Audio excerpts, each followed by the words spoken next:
Oremos juntos.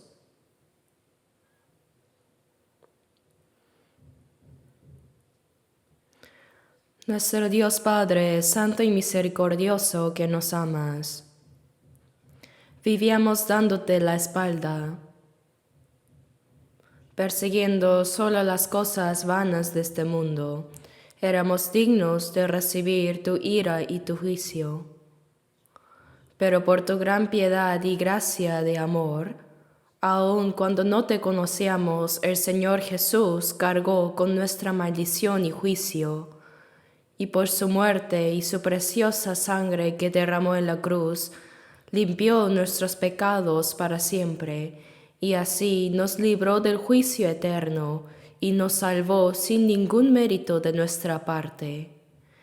Te agradecemos por esa gracia tan grande, Señor.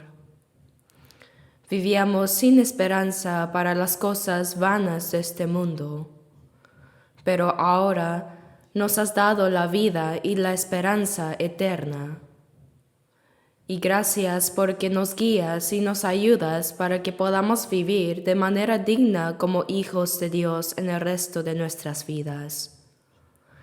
En esta hora, nosotros, los redimidos por la sangre preciosa del Señor, estamos reunidos ante ti para alabar tu gran amor y gracia y para aprender tu palabra. Gracias, Señor, por hacernos tener comunión en la congregación santa que trabaja contigo. Creemos que ahora también estás entre nosotros. Por favor, cuida a cada uno de nosotros y sosténnos con tu mano misericordiosa para que podamos vivir realmente como corresponde a los hijos de Dios. Sosténnos y guíanos siempre, Señor, con tu gracia, palabra y el poder del Espíritu Santo. Señor, te pedimos que a todas nuestras iglesias en el país y alrededor de todo el mundo, y a todos los hermanos que están guardando la fe y predicando el Evangelio aún en medio de las dificultades, los acompañes con mayor gracia, palabra y poder, para que puedan cumplir bien la misión que nos diste en esta última generación, para que continuamente muchas almas perdidas conozcan a Dios y nazcan de nuevo. Señor, gracias porque a través de los 7 siglos de retiro de verano, realmente muchas personas llegaron a conocer la gracia de Dios y recibir la salvación. Ahora, por favor, guía a nuestros nuevos hermanos salvos para que puedan vivir el resto de sus vidas dignamente como hijos de Dios, que ahora tienen la vida y la esperanza eternas. Te ruego, Señor, que nos sostengas con tu mano misericordiosa, para que nadie se caiga ni se desanime. Señor, que siempre en el momento oportuno nos das la palabra necesaria y nos muestras el camino a seguir, en esta hora también revélanos tu palabra y santa voluntad que quieres enseñarnos. Hemos orado en el nombre de nuestro Salvador Jesús. Amén.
Busquemos juntos en la Biblia San Juan capítulo 15,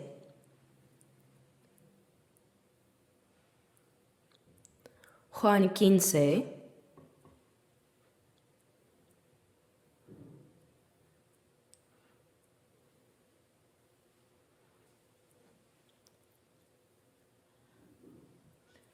desde el versículo 1 hasta el 8. Juan 15, 1 al 8. Vamos a leer de manera antifonal, yo un versículo y luego ustedes el siguiente. Así, versículos 1 al 8.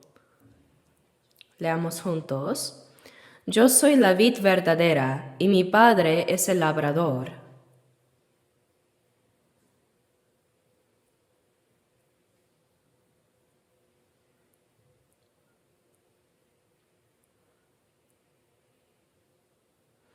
Ya vosotros estáis limpios por la palabra que os he hablado.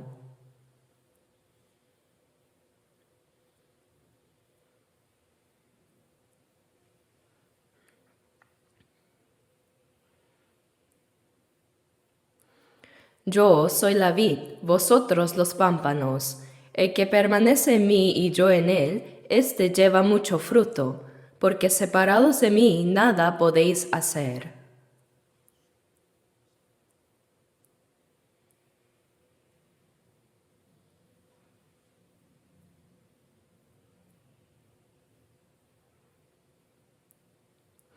Si permanecéis en mí y mis palabras permanecen en vosotros, pedid todo lo que queréis y os será hecho.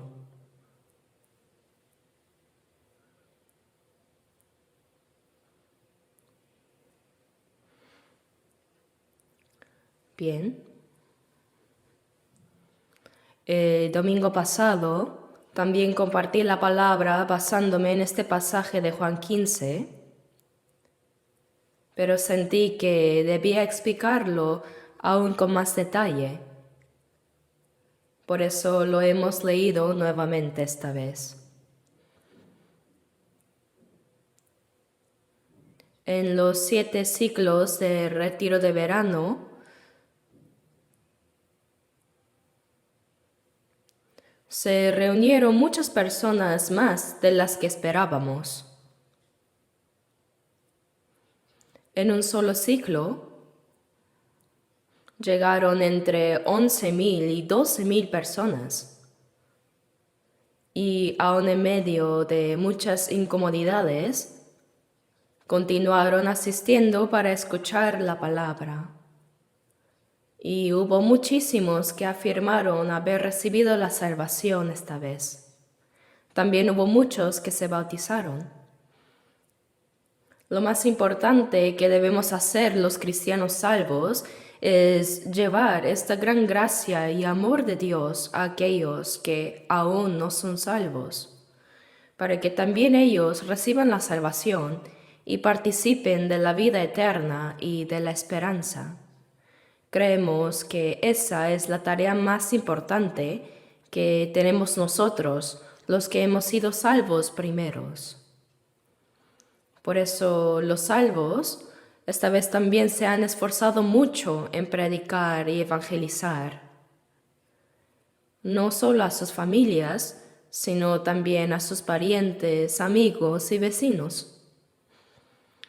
Como resultado, nuestro Dios, según lo que dice en Efesios 3:20, y aquel que es poderoso para hacer todas las cosas mucho más abundantemente de lo que pedimos o entendemos, según el poder que actúa en nosotros. Cuando los salvos nos unimos en un mismo corazón y un mismo propósito para predicar el Evangelio y cumplir la obra de Dios, ciertamente Él actúa en medio de nosotros. El hecho de que las almas destinadas a perdición lleguen a comprender la gracia de Dios y reciban la salvación, esa es la mayor manifestación del poder de Dios.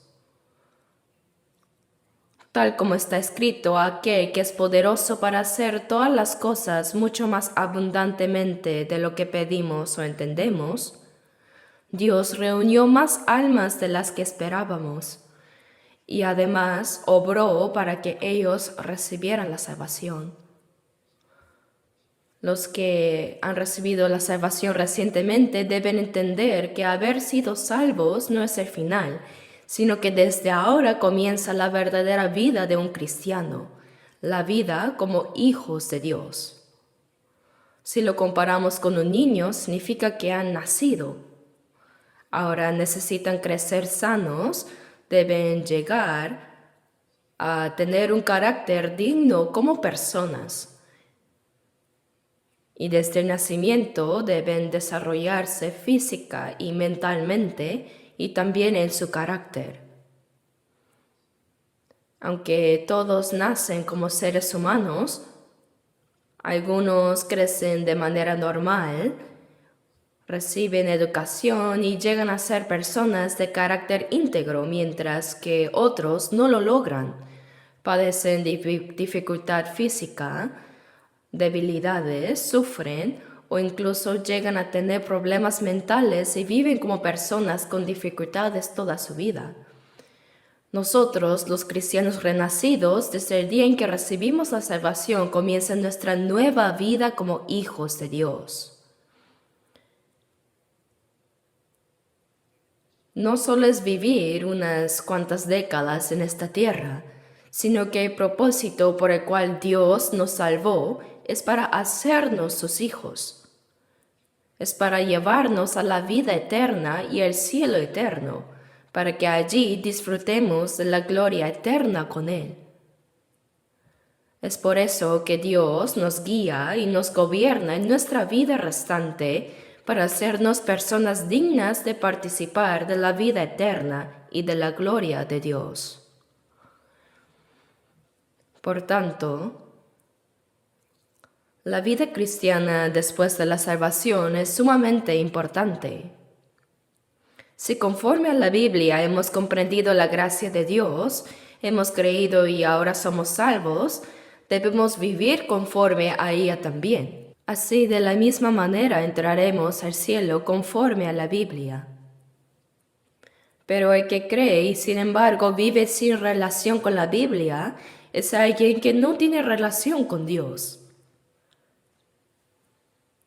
El contenido de Juan 15 es muy importante para los cristianos. Debemos conocerlo bien. Y además debemos seguir reflexionando y aprendiendo para vivir según las palabras que el Señor nos enseñó. Aquí Jesús dijo: Yo soy la vid verdadera y mi Padre es el labrador. Muchas veces cuando Jesús explicaba una verdad fundamental, usaba una parábola sencilla que todos podían entender. En aquel tiempo había muchas vides, muchos viñedos. Quizá había una vid cerca cuando Jesús dijo estas palabras. Él dijo: Yo soy la vid verdadera. Se describió a sí mismo como la vid verdadera. Y el Padre Dios lo describió como el labrador que la cuida. Y también dijo: Todo pámpano que en mí no lleva fruto lo quitará. Si observamos a los que trabajan en los huertos, vemos que cortan las ramas sin vacilar. A esto se le llama poda. Las ramas secas, débiles o enfermas son cortadas. A veces uno pensaría que es una lástima que se corten tantas ramas. Sin embargo, el que cultiva sabe que es necesario hacer esto a fin de que el árbol se fortalezca y pueda dar muchos frutos más adelante. Por eso dijo: Todo pámpano que en mí no lleva fruto lo quitará. de aquí, ¿qué significa que Él, Dios, lo quitará? Aunque alguien haya recibido la salvación, si vive de una manera que no es digna delante de Dios, podemos entender que Dios puede quitarlo de en medio de aquellos en los que Él está obrando. Dice también, y todo aquel que lleva fruto lo limpiará, para que lleve más fruto. Es decir, al pámpano que da fruto, lo limpia para que dé aún más fruto. Pero es necesario cortar la rama enferma para que las demás ramas se fortalezcan, se limpien y puedan crecer sanas. En todo caso, Jesús es la vid y Dios Padre es el labrador que la cuida. Y en el versículo 3 dice,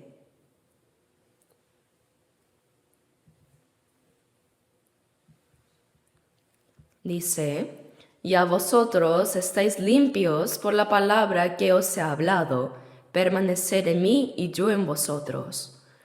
Como mencioné anteriormente, ¿qué significa que ya estáis limpios por la palabra que os he hablado?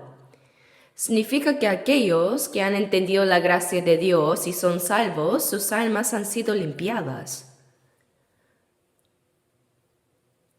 El Señor en nuestro lugar recibió la maldición y el juicio que debíamos recibir, y con su preciosa sangre lavó para siempre nuestros pecados.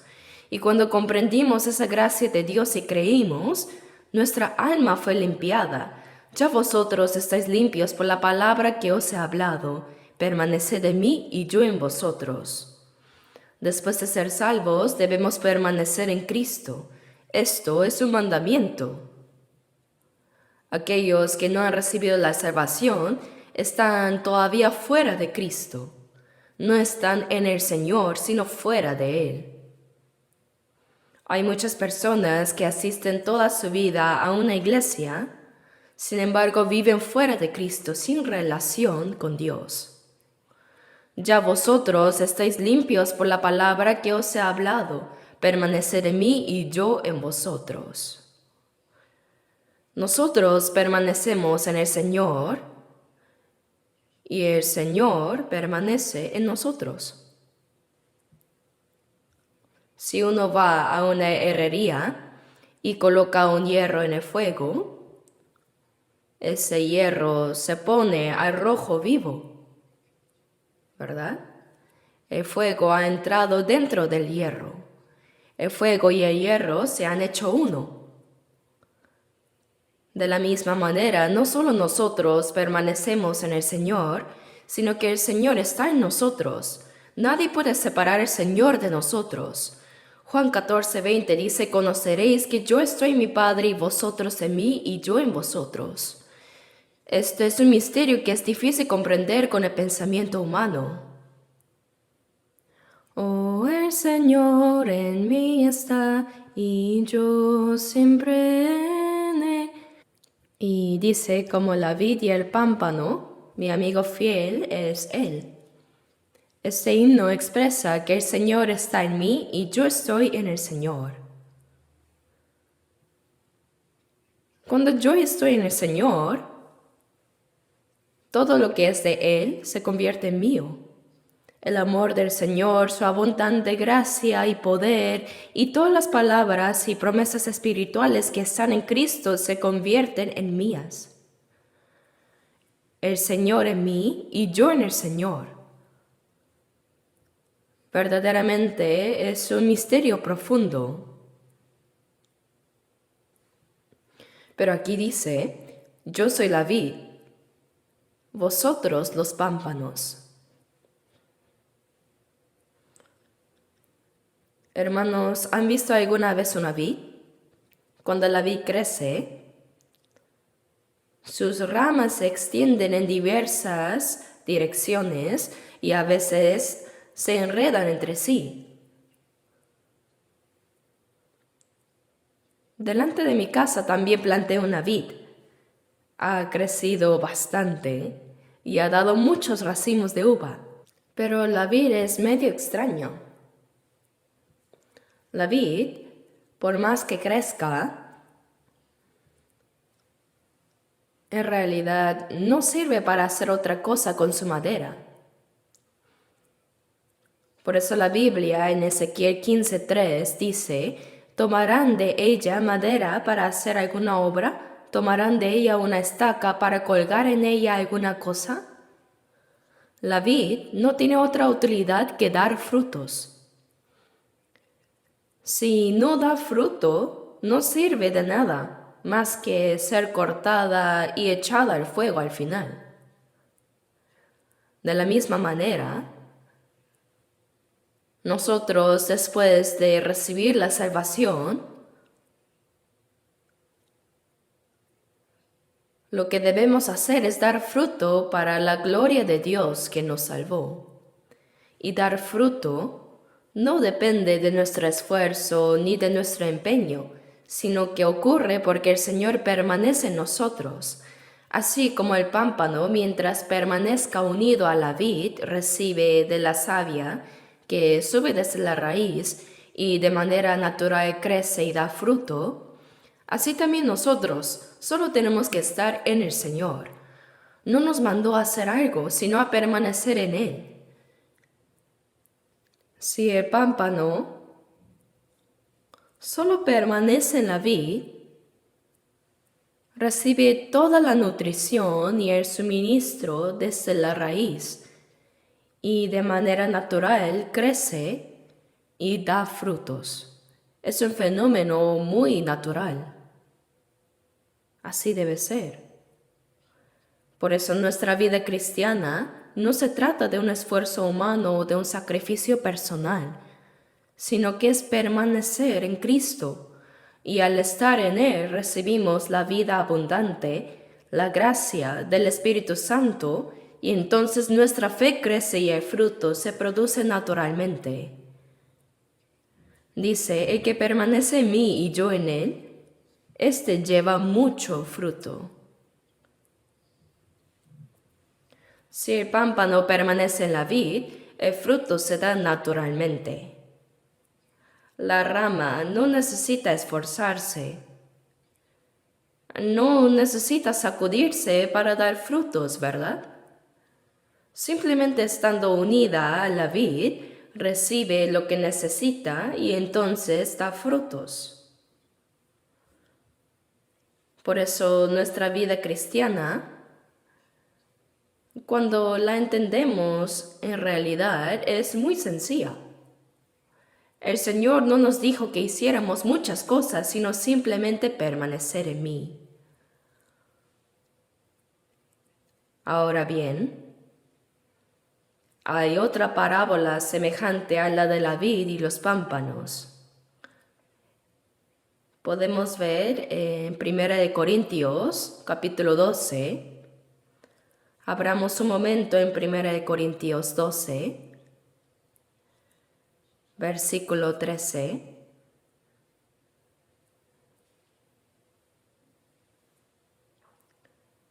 Primera de Corintios 12, versículo 13. Leamos juntos. Porque por un solo espíritu fuimos todos bautizados en un cuerpo, sean judíos o griegos, sean esclavos o libres, y a todos se nos dio a beber de un mismo espíritu. En 1 Corintios 12 se nos explica la relación entre el Señor y nosotros. Nosotros somos el cuerpo del Señor y Él es nuestra cabeza. Por eso decimos que somos la iglesia, que es el cuerpo de Cristo. Todos juntos hemos llegado a ser el cuerpo de Cristo y Él es la cabeza de ese cuerpo. Dice, sean judíos o griegos. Los judíos son el pueblo escogido de Dios y los griegos representan a los gentiles. Sean escogidos o gentiles, sean esclavos o libres, es decir, sin importar la condición social o la posición de cada uno. Los salvos, por un solo espíritu, fuimos todos bautizados en un cuerpo. Los salvos son bautizados por el Espíritu Santo. No se refiere a una experiencia especial durante una oración como algunos piensan, sino que cuando comprendemos claramente la gracia de Dios y recibimos la salvación, seamos conscientes de ello o no, en ese momento hemos sido bautizados por el Espíritu Santo. El bautismo del Espíritu se recibe cuando recibimos la salvación.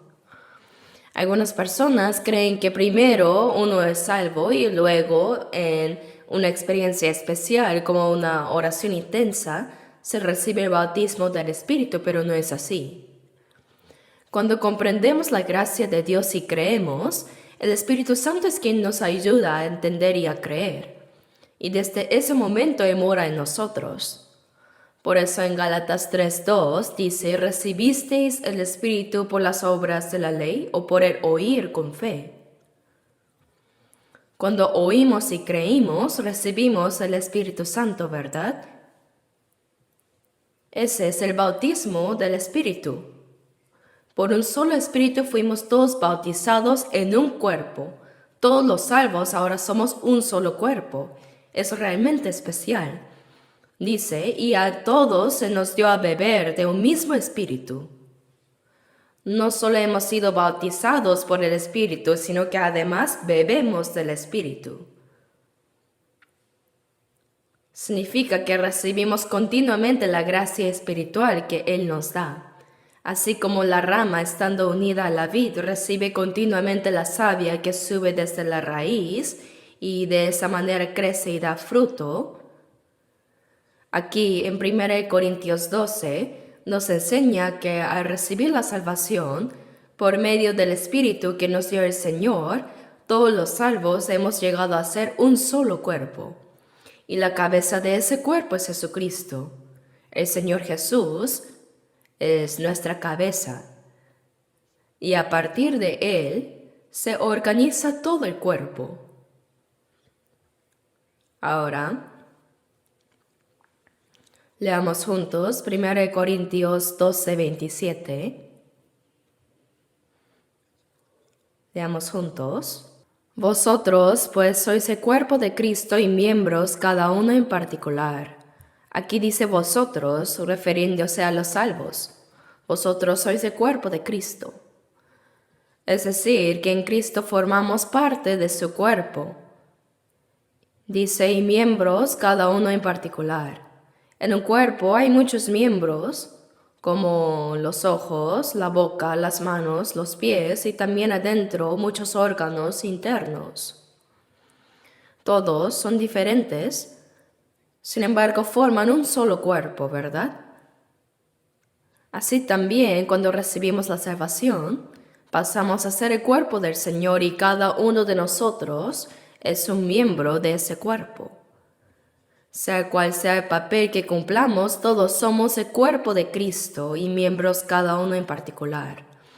Por eso en 1 Corintios 12 se enseña que así como en un cuerpo hay diferentes miembros con funciones distintas, cuando recibimos la salvación y somos bautizados por un mismo Espíritu en un solo cuerpo, a cada uno de nosotros se le ha dado un papel particular como miembro de ese cuerpo. Ahora bien, en este momento no quiero profundizar en los diferentes roles de cada miembro, sino enfatizar la relación entre la vid y los pámpanos, y también que la iglesia es el cuerpo del Señor y Cristo es la cabeza de ese cuerpo. Por medio de la cabeza, todo el cuerpo llega a ser uno. Vamos a abrir en Juan 14. Juan 14.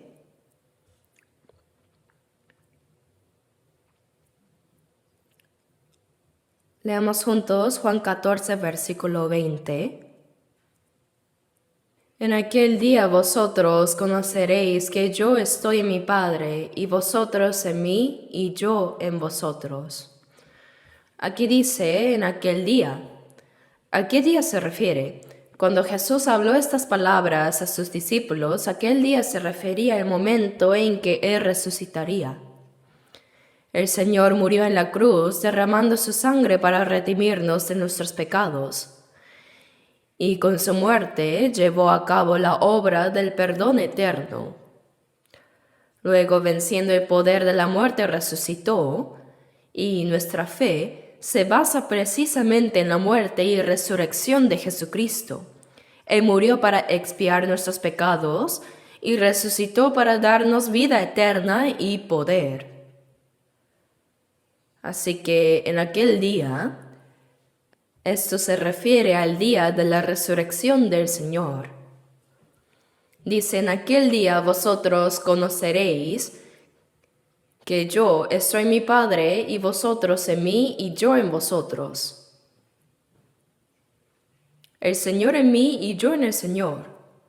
Humanamente es difícil de comprender rápidamente, pero significa que llegamos a ser uno con el Señor. Una persona salva no puede ser separada del Señor, así como la vid y los pámpanos no se pueden separar. La vid produce uvas, pero el pámpano por sí solo no puede dar fruto, ¿verdad? Mientras que el pámpano permanezca unido a la vid, recibe de la savia que sube desde la raíz, crece y da fruto. De la misma manera, el Señor es la cabeza y nosotros somos su cuerpo. El Señor en mí y yo en el Señor.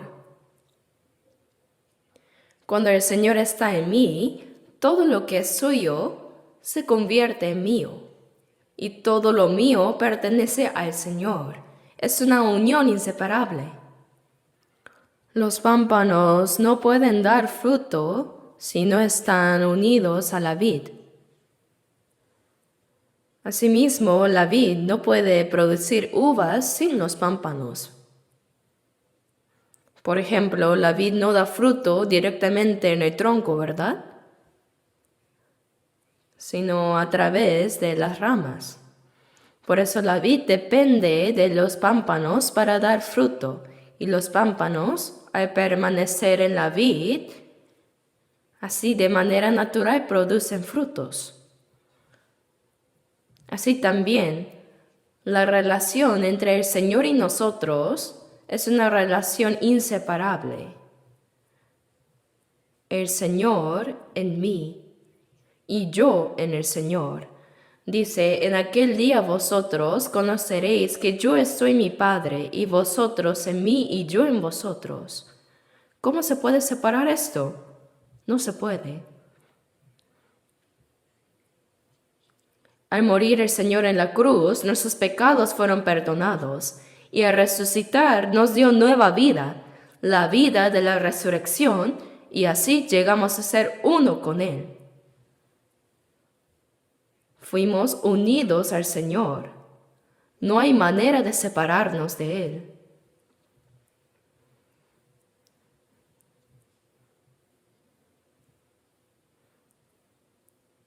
Ahora vamos a ver 2 Corintios 6, 16. Leamos juntos 2 Corintios 6.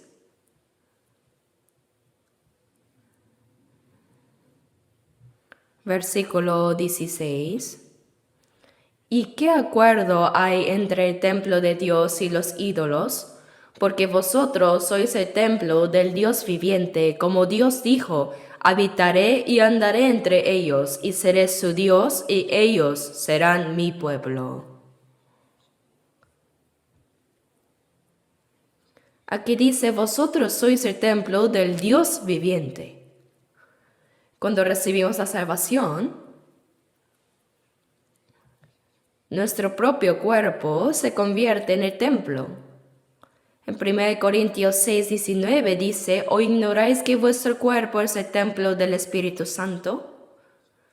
Como el Espíritu Santo mora en nosotros, nuestro cuerpo mismo es el templo. Sí, templo. Por eso 1 Corintios 3, 17 dice, si alguno destruyere el templo de Dios, Dios le destruirá a él. Quien peca con su cuerpo es porque ha olvidado o no comprende que dentro de él habita el Espíritu Santo. ha olvidado que su cuerpo es templo. Y como el Espíritu mora en nosotros, este cuerpo es un templo santo. También en 1 Corintios 6:15 el Señor reprende diciendo: ¿Quitaré pues los miembros de Cristo y los haré miembros de una ramera? De ningún modo. Así que ya no podemos disponer de nuestro cuerpo como si fuera nuestro. Este cuerpo es templo, porque dentro de él habita el Espíritu Santo. Y dice: vosotros sois el templo del Dios viviente. Como Dios dijo: habitaré y andaré entre ellos, y seré su Dios, y ellos serán mi pueblo. Esto significa que los creyentes juntos también llegamos a ser el templo. Dios mora en medio de los salvos. Camina, anda entre ellos y obra entre ellos. Habitaré y andaré entre ellos y seré su Dios, y ellos serán mi pueblo.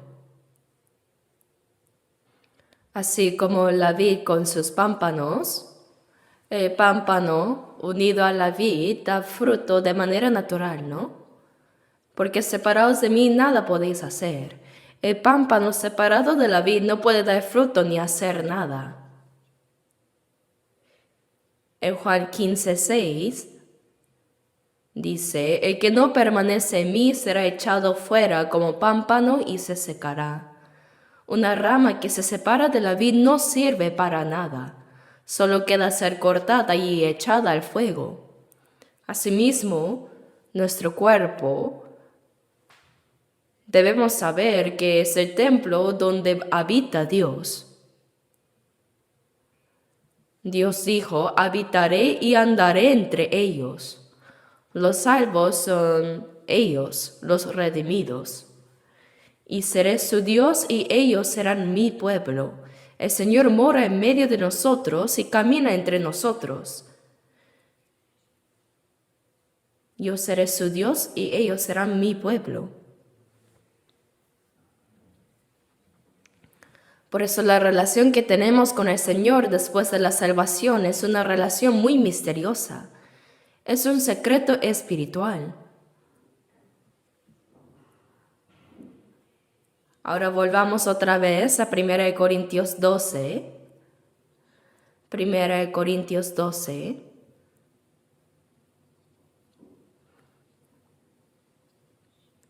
Versículo 27.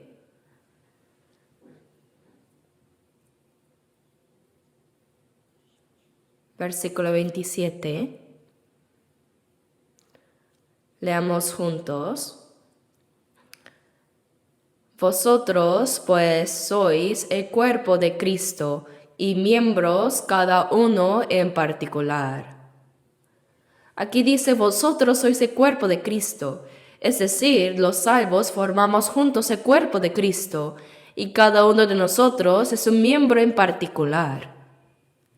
Algunos cumplen la función de los ojos, otros de la boca, otros de las manos y de los pies.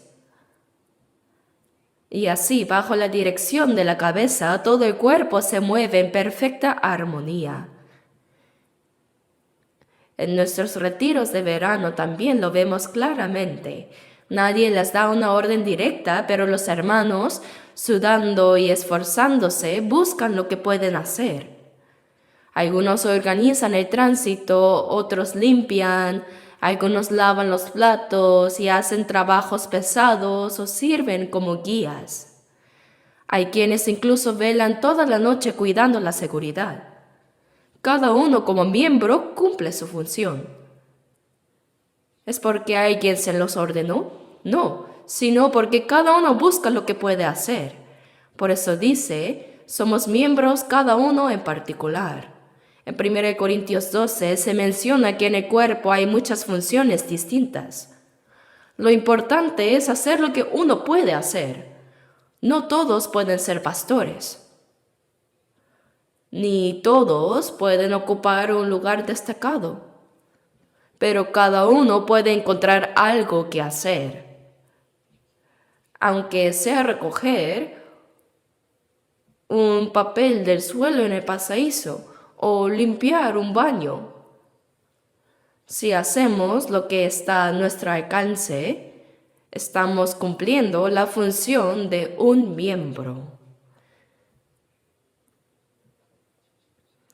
En la iglesia primitiva había apóstoles, profetas, maestros, quienes hacían milagros, quienes sanaban, hablaban en lenguas, quienes interpretaban lenguas, así, pero hoy en día quizás no tengamos esa misma diversidad de dones como en ese entonces, pero cada uno de nosotros, como miembro del cuerpo, tiene algo que puede hacer. No existe nadie que no tenga nada que aportar. Si buscamos, encontraremos. Y cuando lo hacemos, el Señor también nos da la sabiduría y la fuerza para cumplirlo. Así, la iglesia, que es el cuerpo del Señor, crece en la fe unida a su cabeza. Y a medida que nuestra fe crece, vamos cumpliendo la voluntad de la cabeza, que es Cristo. Así es. En Juan 1:16 está escrito, porque de su plenitud tomamos todo y gracia sobre gracia. Eso significa que somos siempre suministrados dentro de la plenitud del Señor. No recibimos la gracia una sola vez y se acabó, sino que recibimos gracia sobre gracia continuamente. Y en Juan 10:10 dice, yo he venido para que tengan vida y para que la tengan en abundancia. Cuando recibimos la salvación obtuvimos la vida, pero no se queda ahí, sino que el Señor nos da esa vida en abundancia. Gracia sobre gracia, vida en abundancia. El Señor continúa derramando sobre nosotros la gracia espiritual. Y dentro de la iglesia, que es su cuerpo, recibimos juntos esa abundante gracia y vida para vivir así por el poder de esa vida y cumplir la voluntad de nuestro Dios y para producir frutos para su gloria. Ese es el verdadero aspecto de una iglesia normal y sana. Ahora vayamos a Colosenses 2. Busquemos Colosenses 2.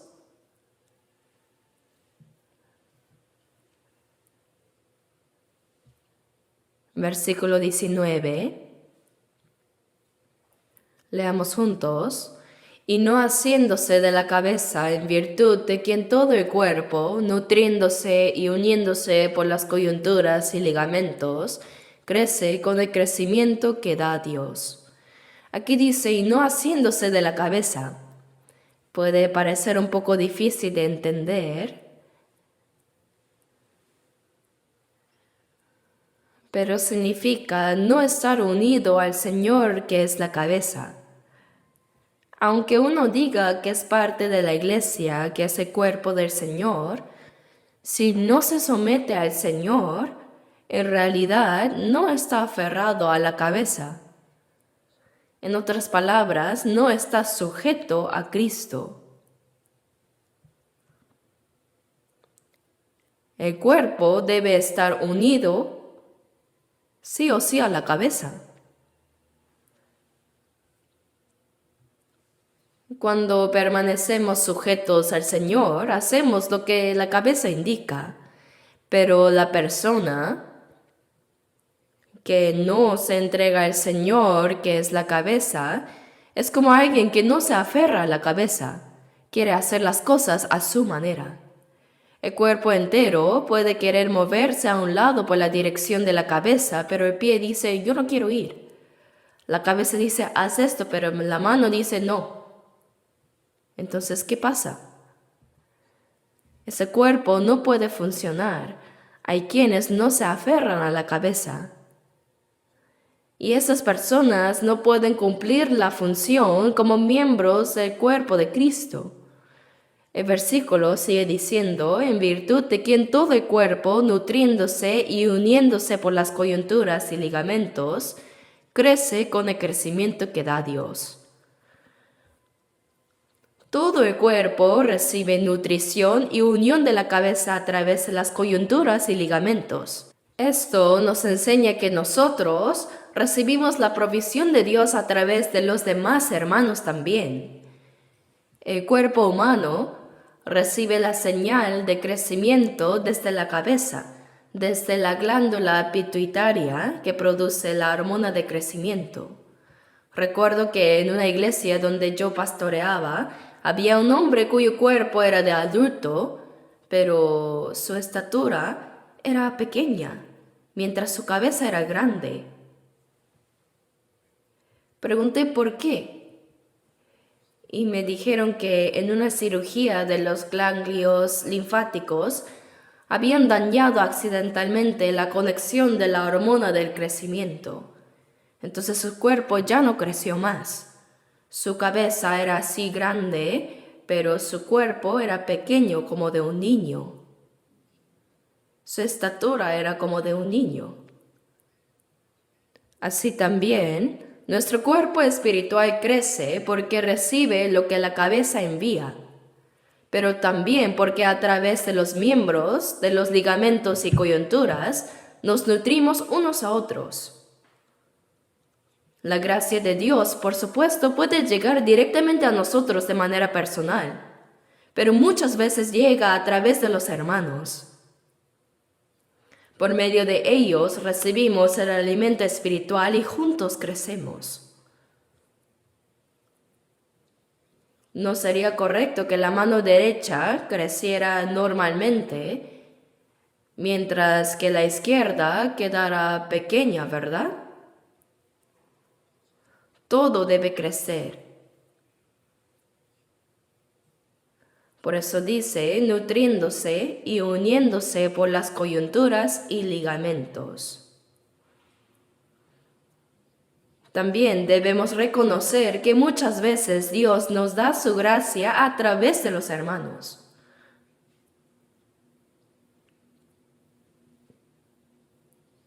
Y así, unidos, crecemos con el crecimiento que da Dios.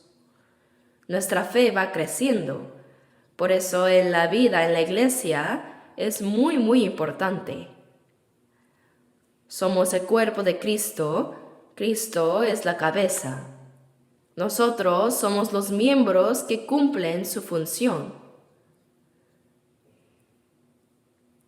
Y al mismo tiempo todos somos uno. Somos uno. Como cantamos, amados hermanos, unidos como un solo cuerpo, íntimos y de un mismo sentir. Así formamos el cuerpo del Señor. Nuestra fe así también crece y finalmente damos fruto para la gloria de Dios. Ahora vamos a buscar juntos en Mateo capítulo 5. Mateo 5, versículo 48. Mateo 5, 48.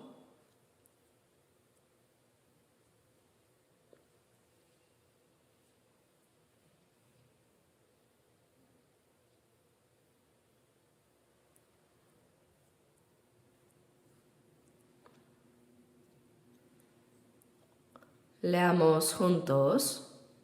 Sed pues vosotros perfectos, como vuestro Padre que está en los cielos es perfecto.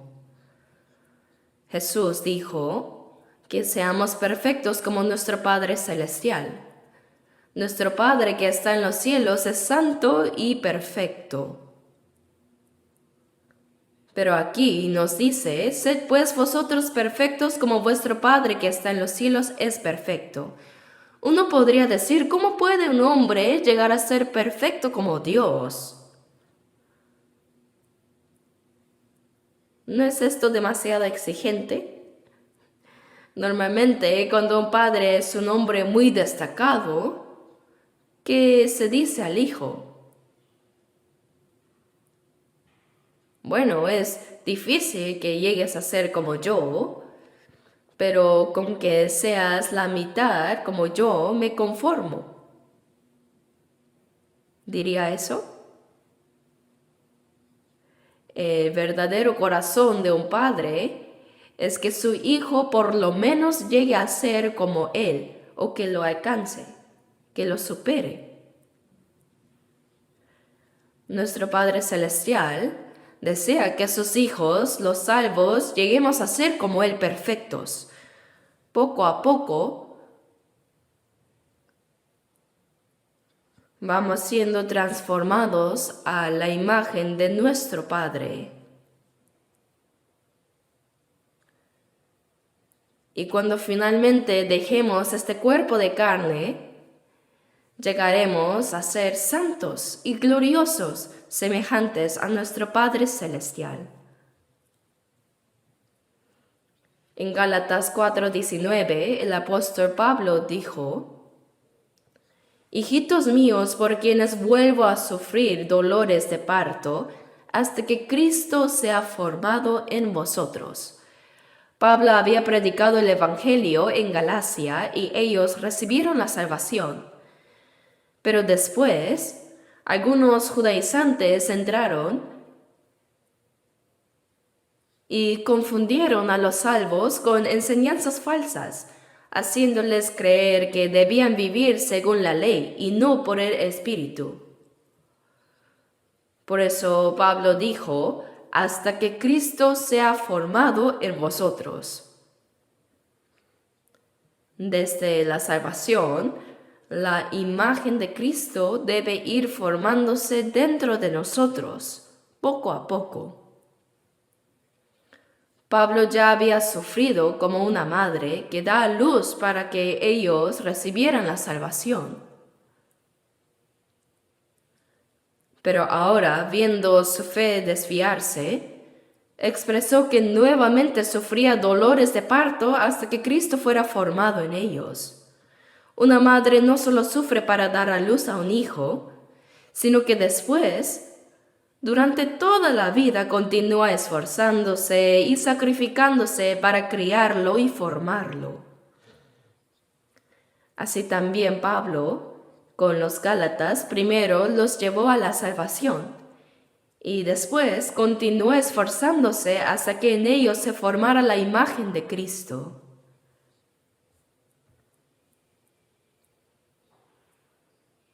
Ahora vayamos a Efesios 4. Leamos juntos.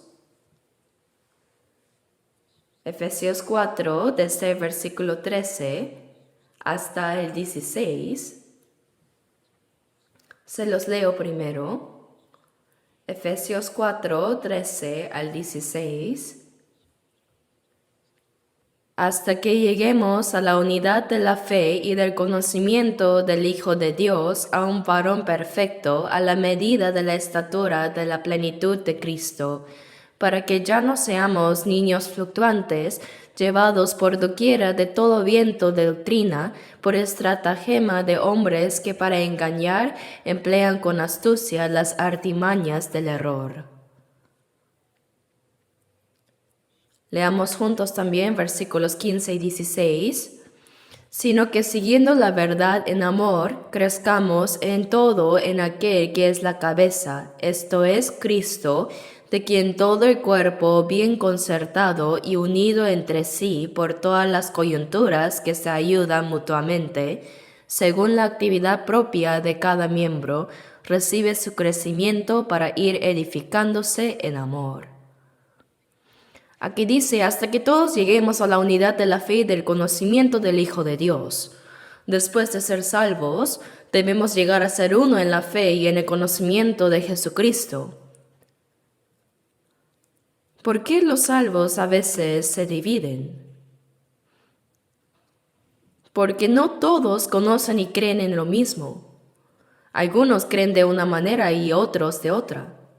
Algunos conocen así y otros de otra forma.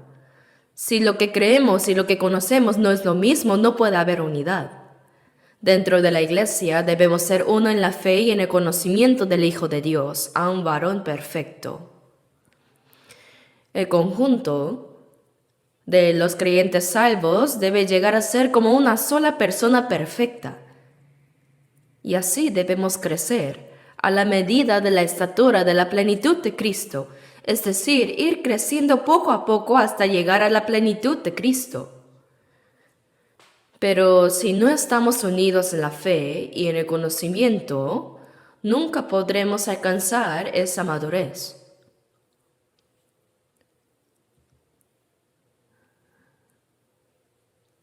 Dice, para que ya no seamos niños fluctuantes llevados por doquiera de todo viento de doctrina. Cuando nuestra fe madura, dejamos de ser como niños, ¿verdad?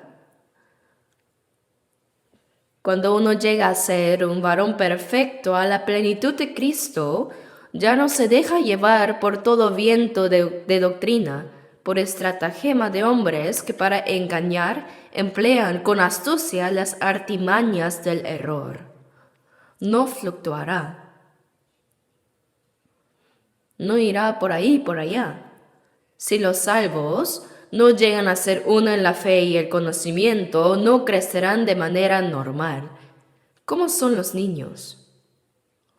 Son fácilmente engañados, ¿verdad? Un niño pequeño, si un desconocido le dice, ven, te daré un helado. Entonces puede seguirlo sin pensar, ¿no? Si el niño crece un poco más, dirá, ese hombre es extraño. No hay que seguirlo. Puede ser peligroso. Puede raptarnos.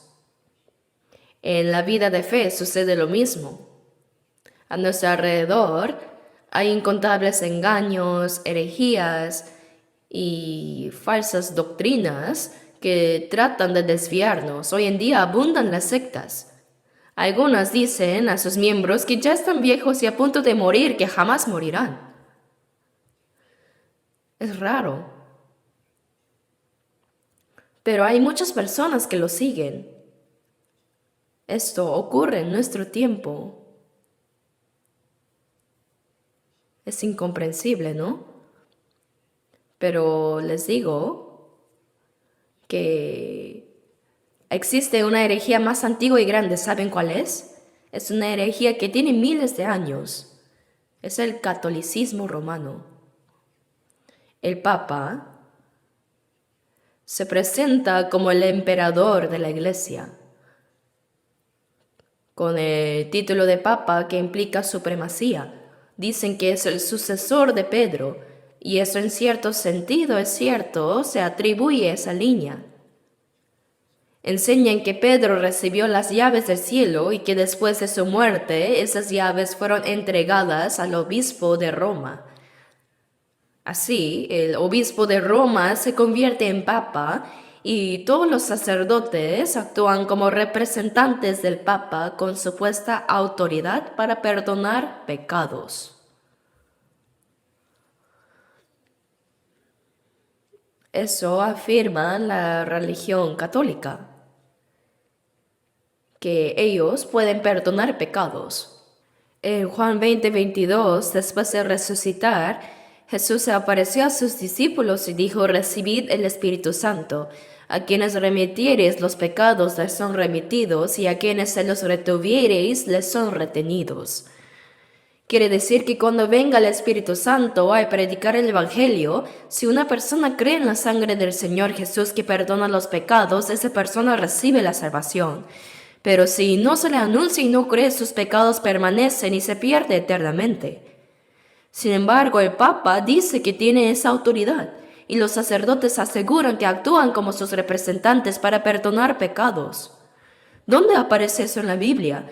Pero muchísimas personas creen esas palabras y los siguen. ¿No es eso la mayor herejía?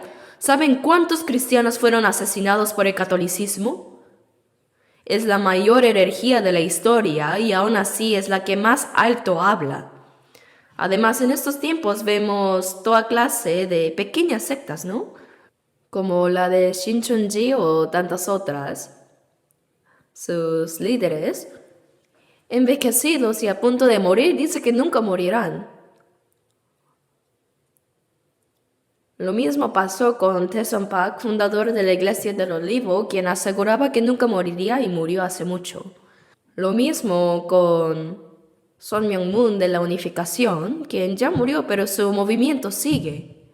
Es increíble que tantas personas lo sigan. Cuando alguien está engañado, lo falso llega a parecerle verdadero. Pero cuando nuestra fe crece, ya no caemos en esos engaños ni nos dejamos arrastrar por todo viento de doctrina. Cuando crecemos espiritualmente, no seguimos esas corrientes falsas. Si alguien que dice ser salvo se deja arrastrar por sectas y falsas doctrinas, puede que realmente no sea salvo, ¿verdad? Dice que no seremos arrastrados por las doctrinas y engaños de los hombres. Cuando la fe madura, no somos engañados ni nuestra fe tambalea. No tambalea. En cambio, sino que siguiendo la verdad en amor, crezcamos en todo en aquel que es la cabeza, esto es Cristo. En el amor del Señor vamos creciendo, practicando lo verdadero hasta llegar a la medida de Cristo.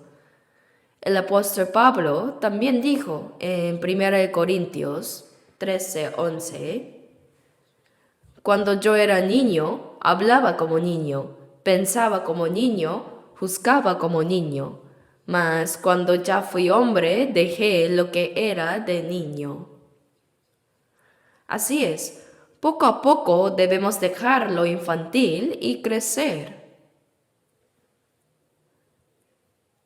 Pero algunos creyentes, en sus palabras y en su manera de actuar, todavía parecen muy inmaduros en la fe. Se puede ver y sentir eso. El mismo Pablo confesó que en su niñez espiritual era así, pero dijo, cuando ya fui hombre, dejé lo que era de niño. Eso significa que nuestra fe debe madurar. No podemos quedarnos siempre en la niñez. Dice, crezcamos en todo en aquel que es la cabeza, esto es Cristo. Jesucristo es la cabeza de todos nosotros. Él es la cabeza y nosotros, siendo su cuerpo, debemos crecer hasta llegar a Él, a la estatura de la plenitud de Cristo. Ahora leamos nuevamente Efesios 4:16. De quien todo el cuerpo, bien concertado y unido entre sí por todas las coyunturas que se ayudan mutuamente, según la actividad propia de cada miembro, recibe su crecimiento para ir edificándose en amor. Aquí dice de quien todo el cuerpo, es decir, de Cristo Jesús, bien concertado y unido entre sí por todas las coyunturas que se ayudan mutuamente. Nuestra vida cristiana funciona así también. La ayuda de Dios nos llega a través de los hermanos también, como las coyunturas que transmiten fuerza a las demás partes del cuerpo.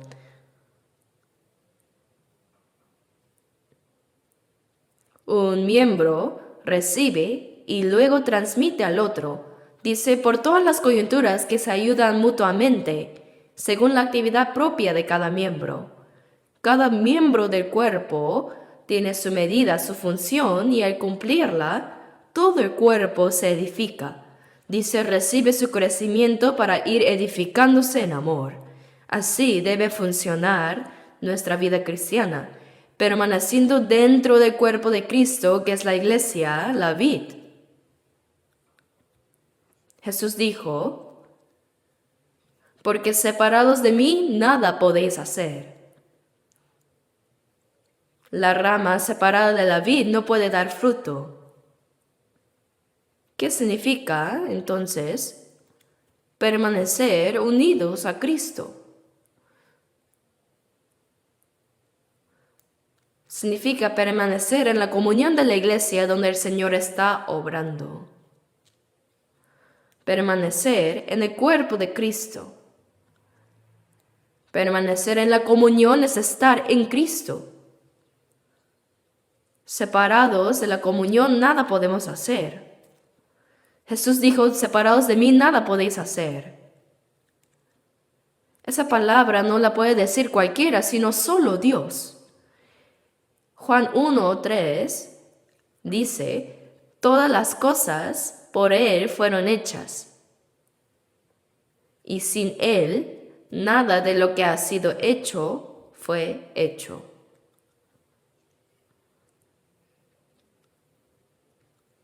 Solo Dios puede hacer todas las cosas. Y cuando Jesús dijo, separados de mí nada podéis hacer, estaba declarando que Él es Dios. Si Jesús no fuera Dios, no podría decir esto.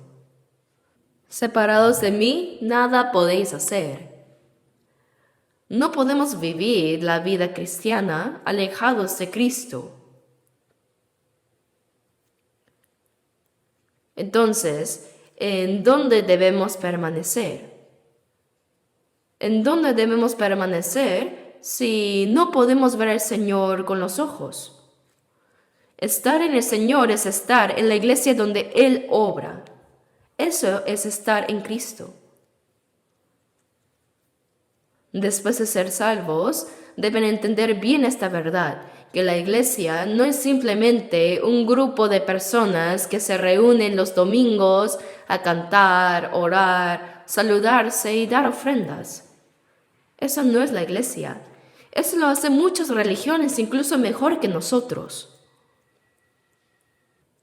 La iglesia verdadera no nace de métodos humanos, sino de los que han recibido la salvación, unidos a Cristo, formando su cuerpo, unidos por la gracia y la vida de Dios, forman un pueblo santo. Permanecer en esa comunión es permanecer en Cristo. Y alejarse de esa comunión es igual que alejarse de Cristo. Proverbios 18:1 dice, su deseo busca el que se desvía y se entremete en todo negocio.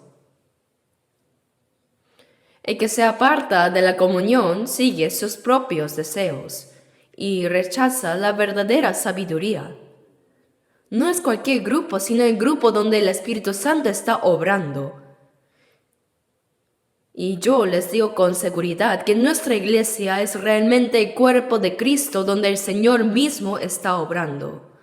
Los hermanos salvos están unidos, amando al Señor, procurando vivir según su voluntad y anunciando el Evangelio. Aún en medio del calor, algunos participan desde el primer hasta el 7º siglo sirviendo con alegría. Ellos predican, ayudan en lo que pueden y lo hacen de manera voluntaria. Nadie se los impone. Nadie les obliga. Lo hacen con gozo porque el Señor obra en medio nuestro.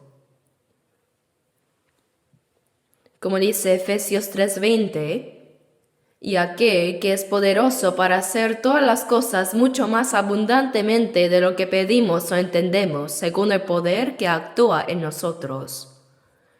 El Señor está obrando en nosotros.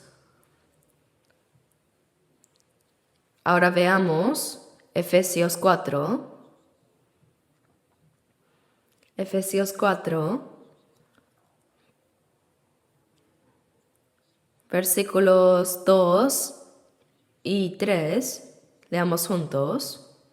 Con toda humildad y mansedumbre, soportándoos con paciencia los unos a los otros en amor, solícitos en guardar la unidad del Espíritu en el vínculo de la paz.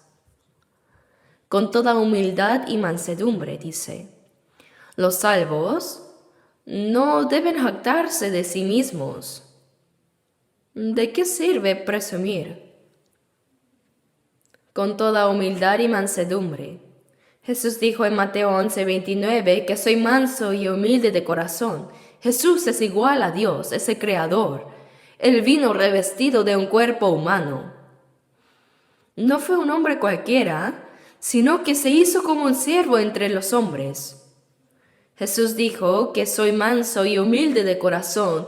Llevad mi yugo sobre vosotros y aprended de mí. El orgulloso no puede aprender del Señor. En Santiago 4:6 dice, Dios resiste a los soberbios. Dentro de la iglesia, ¿hay alguien que se jacta? Entre nosotros no hay tal persona. Si alguien presume, terminará humillado. ¿Quién lo va a reconocer, no?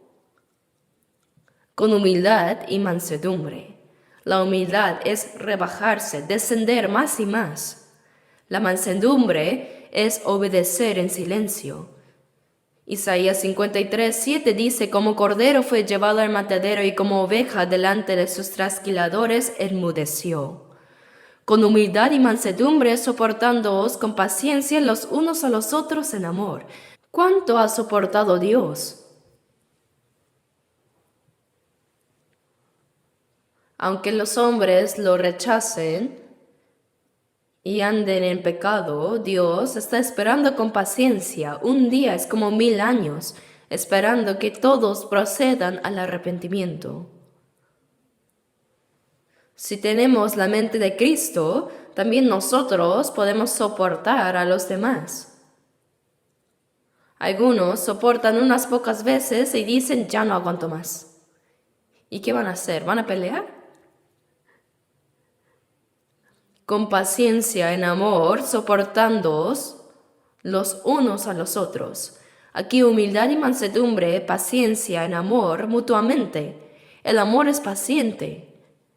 En 1 Corintios 13:4, ¿qué dice primero acerca del amor? Dice, el amor es primero sufrido. Y en 1 Corintios 13:7 dice, todo lo sufre, todo lo cree, todo lo espera, todo lo soporta. Comienza con el amor es sufrido y termina con todo lo soporta. ¿Qué significa eso? Hermanos, ¿qué significa que lo soporta? ¿Por qué soportamos? Porque hay cosas que son difíciles de soportar. Aún entre nosotros, como nuestros rostros son distintos, también nuestros caracteres y el ambiente en que crecimos son distintos. Así que es difícil que personas diferentes lleguen a ser una. Un hombre y una mujer se casan porque se aman, pero crecieron en ambientes diferentes y con personalidades distintas y con valores distintos. Por eso cuando surgen problemas dicen, no sabía que sería así al casarme. Y empiezan a quejarse, discuten y fácilmente se separan. ¿Por qué? Porque no soportan. Pero el amor es sufrido. ¿Por qué se sufre? Porque hay cosas que cuesta soportar. Pero ¿cuánto ha soportado Dios? Dice, en amor soportándoos los unos a los otros. Todos los hermanos salvos, miles o decenas de miles, cada uno es diferente. El nivel de fe es diferente. También el crecimiento espiritual, los estilos de vida y los caracteres también son diferentes. ¿Cómo entonces llegamos a ser uno? Con paciencia, en amor, debemos soportarnos. A veces alguien dice, ya no aguanto más. Entonces, ¿qué va a hacer? Soportándoos en amor, solícitos en guardar la unidad del Espíritu en el vínculo de la paz. ¿Qué es el vínculo de la paz? Para los salvos, el vínculo de la paz es el amor. Es el amor, hemos sido atados con lazos de amor. La unidad del Espíritu en el vínculo de la paz. No dice que debemos esforzarnos para crear la unidad, sino que una vez salvos, el Espíritu Santo nos ha hecho uno ya. Tenemos un mismo Padre Dios, unos mismos hermanos, la misma fe, la misma esperanza y el mismo propósito de vida. Ahora somos uno. El Espíritu nos hizo uno. Dice, guardad la unidad del Espíritu.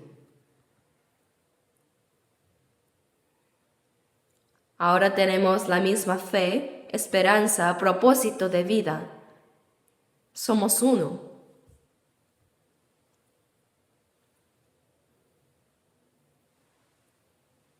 Colosenses 3, leamos un momento. Colosenses 3, desde versículo 12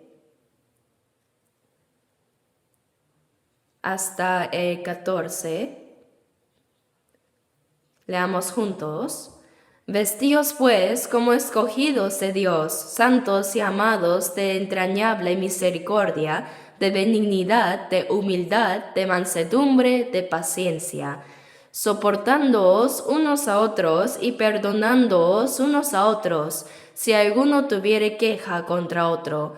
De la manera que Cristo os perdonó, así también hacedlo vosotros. Y sobre todas estas cosas, vestíos de amor, que es el vínculo perfecto. Esta palabra deben pensarla con calma. Vestíos, pues, como escogidos de Dios, santos y amados de entrañable misericordia, de benignidad, de humildad, de mansedumbre, de paciencia. Esto significa que lo hagamos parte de nuestra vida diaria. Soportándoos unos a otros y perdonándoos unos a otros si alguno tuviere queja contra otro. Tener queja significa que hay un sentimiento, una falta cometida, algo que causa resentimiento. Pero no debemos guardar eso en el corazón, sino soportarnos mutuamente, así como el Señor nos recibió. ¿Cuántos problemas tenemos nosotros, pero el Señor nos recibió sin condición? Romanos 15:7 dice, recibíos los unos a los otros como también Cristo nos recibió.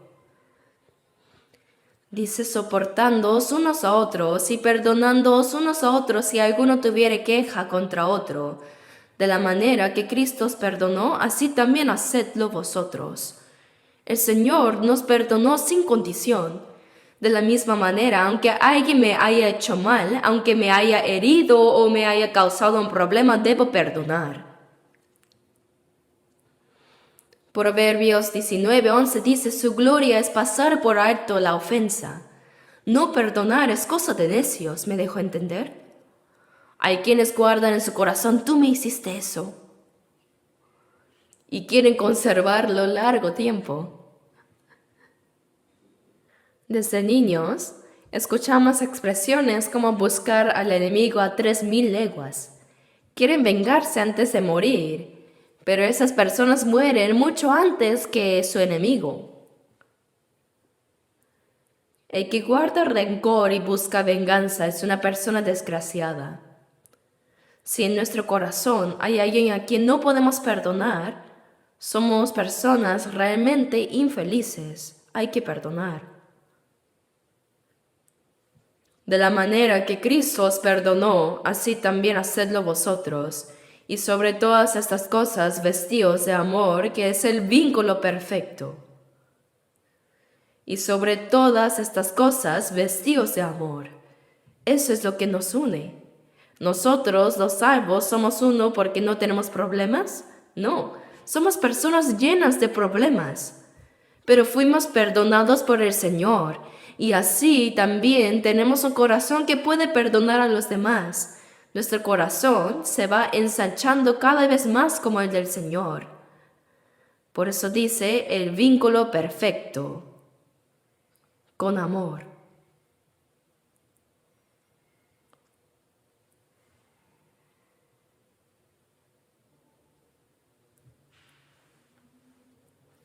Veamos Mateo 12:30, Mateo capítulo 12.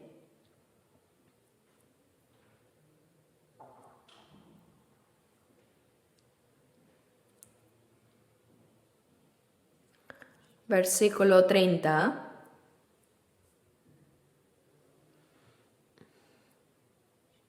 Leamos juntos. El que no es conmigo contra mí es, y el que conmigo no recoge, desparrama. Jesús dijo, el que no es conmigo contra mí es. ¿Qué significa estar con el Señor? El Señor está realizando la obra de salvar a los que por causa del pecado se apartaron de Dios y se hicieron enemigos. Está trabajando para hacerlos uno con Él. Dice que no es conmigo contra mí es. Debemos estar con el Señor. Y el que conmigo no recoge, desparrama. El Señor nos une. Él es quien hace que seamos uno. Y el que conmigo no recoge, desparrama. El carbón encendido, aunque está apagándose, si se junta con otros, vuelve a encenderse con llamas. Aunque seamos débiles y faltantes, cuando nos unimos, el Espíritu Santo obra entre nosotros.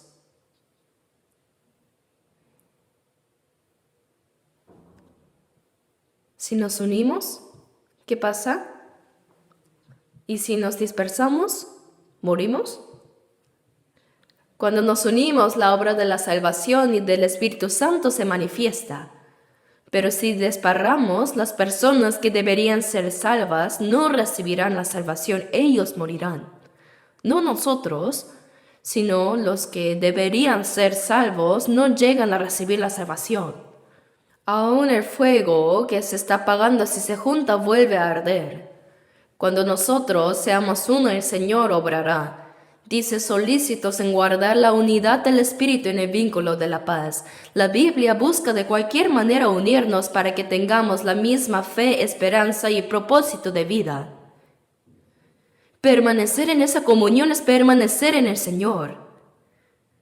Dentro de la iglesia seguimos la dirección del Espíritu Santo que obra en medio de nosotros. No vivimos según nuestra terquedad, carácter, ni propio medio o lo que más nos gusta, sino siguiendo el poder del Señor que obra entre nosotros. El Espíritu Santo ha unido a los cristianos salvos con la palabra y con el amor. Y el Espíritu Santo obra en medio de nosotros con poder.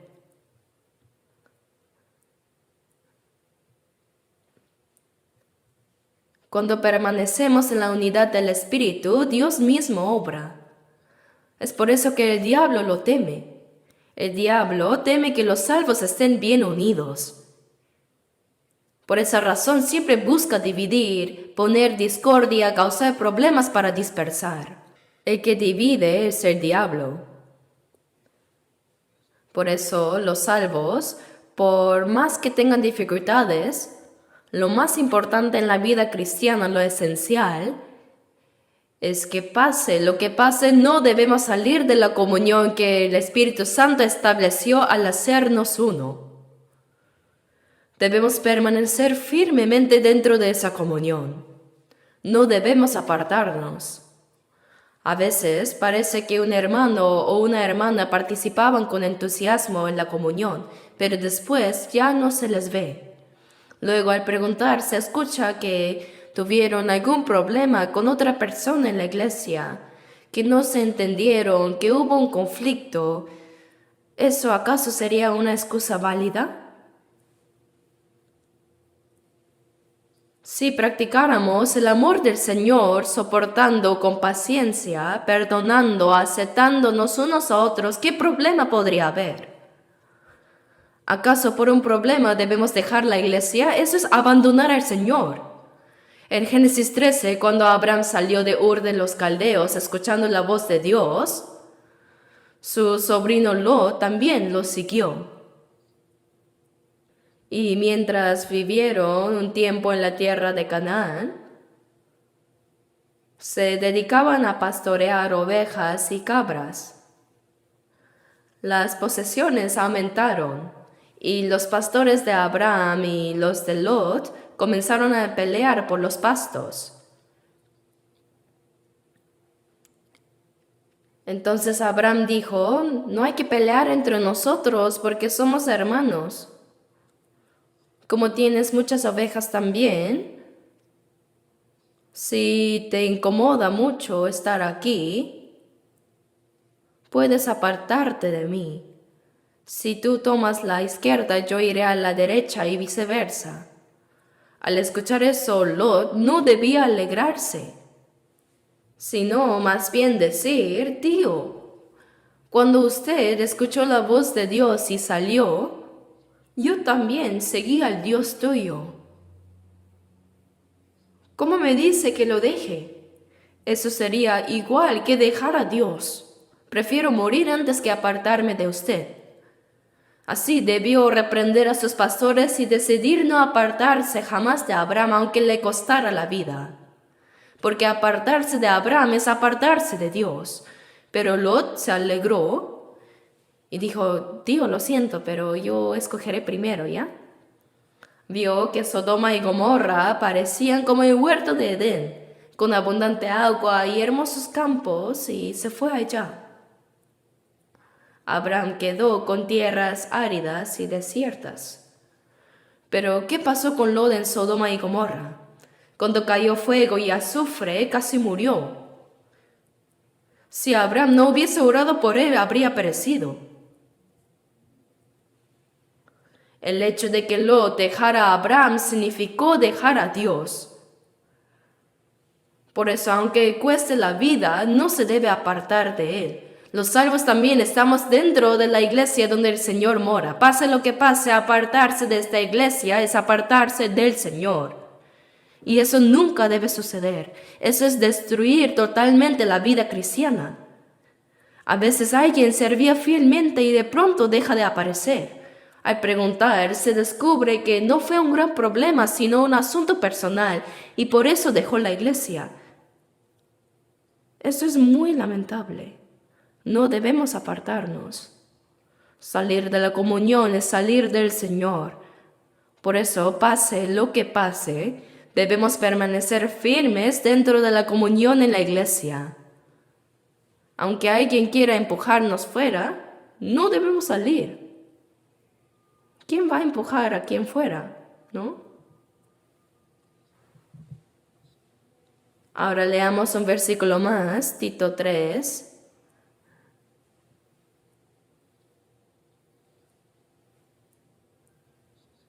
Tito 3, versículo 14.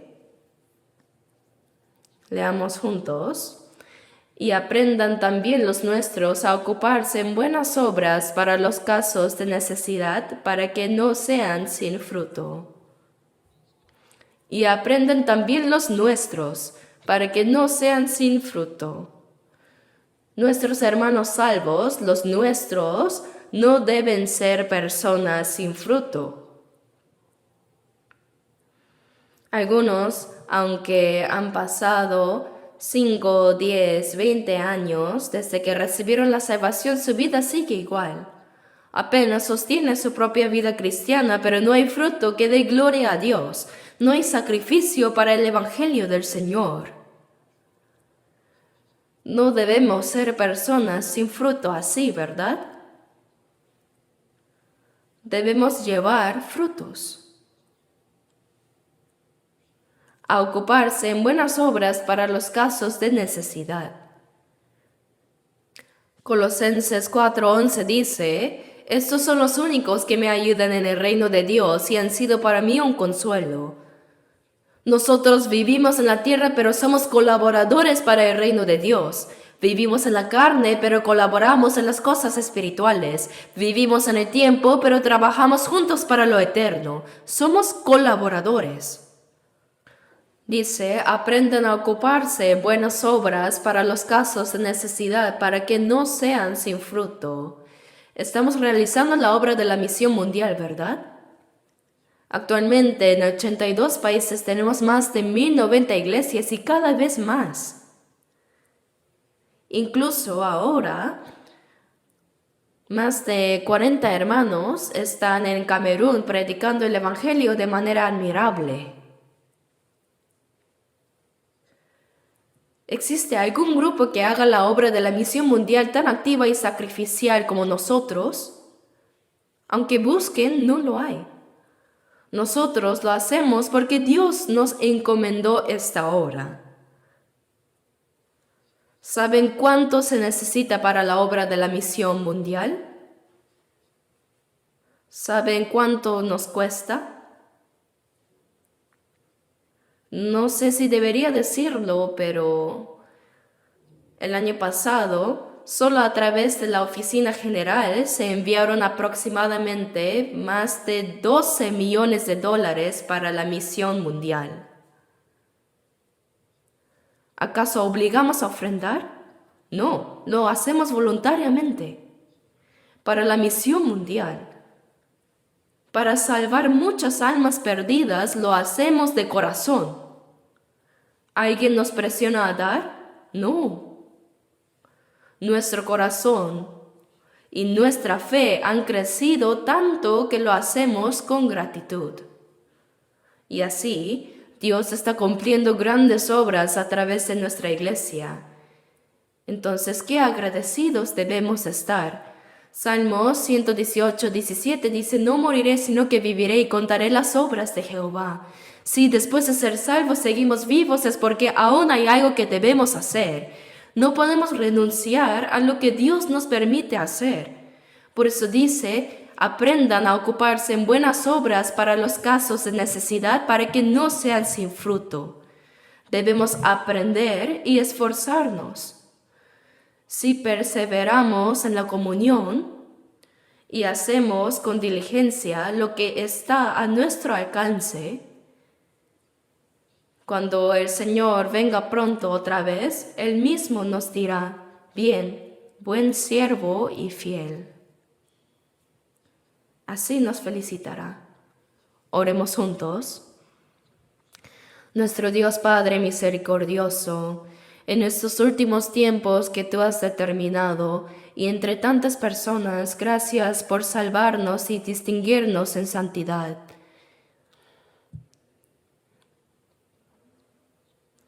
Gracias, Señor, porque en el retiro de verano muchas almas nuevas recibieron la salvación. Te pedimos que estés con ellos y los guíes con tu palabra, gracia y el poder del Espíritu Santo, para que ahora puedan compartir comunión en esta santa congregación y vivir el resto de sus vidas para la gloria y la voluntad de Dios.